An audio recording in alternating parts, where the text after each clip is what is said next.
We're on our way to the annual Hackers Congress at the Parallel Polis Center in Prague. It draws crypto-anarchists from across Europe, people who employ encryption technology to keep their internet activity private. The Bitcoin is their currency of choice. At the center's Bitcoin coffee bar, you can't buy a drink with regular cash or cards, only Bitcoins. So I might as well put my bills away again.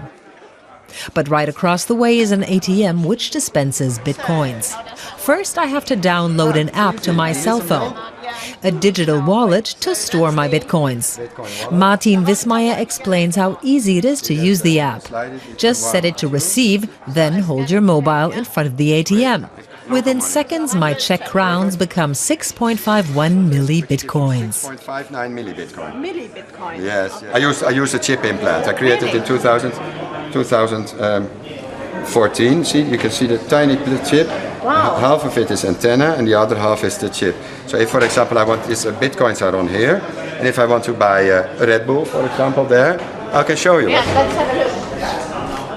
Martin just holds his hand in front of the machine, and out comes his drink. He says this is the future. I don't believe that. Oh, you want it again? Anyone who wants a Red Bull? Martin says Bitcoins are more than digital play money. Hundreds of thousands of people use them for everyday transactions, eliminating the need for a regular bank account. I think the banks will always be there. It is just that people have an option now. And for the first time in history, this is the first money which is issued by the people and it is owned by the people. There is no banker required. Yeah. It's like where we are going, there is no banks. The Bitcoin is a currency that's generated on the internet, but how? As I learn here, it's quite simple. To produce a Bitcoin, a computer must process certain transactions. In return for these services, it's rewarded in Bitcoins. This activity is known as mining. But only a maximum of 1,800 Bitcoins can be generated per day. That's the predefined limit. So the more people are involved in mining for the currency and the more computers are processing the transactions, the less likely it is that a single computer will be rewarded with Bitcoins.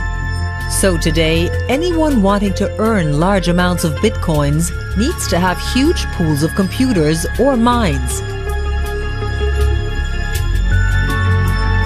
Competition is becoming fiercer, as there's only a finite and predefined number of Bitcoins which can be mined. So the Bitcoin works like a precious resource, such as gold. The more people seek to acquire it, the more valuable it becomes.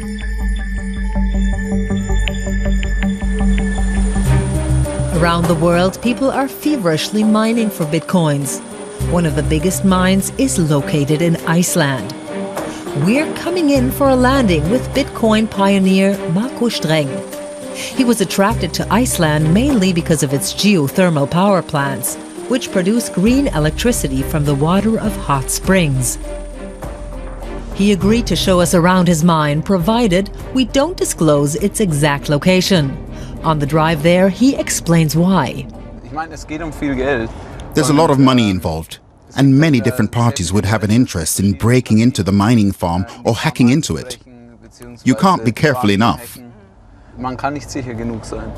From the outside, the hangars look grey and inconspicuous, on purpose.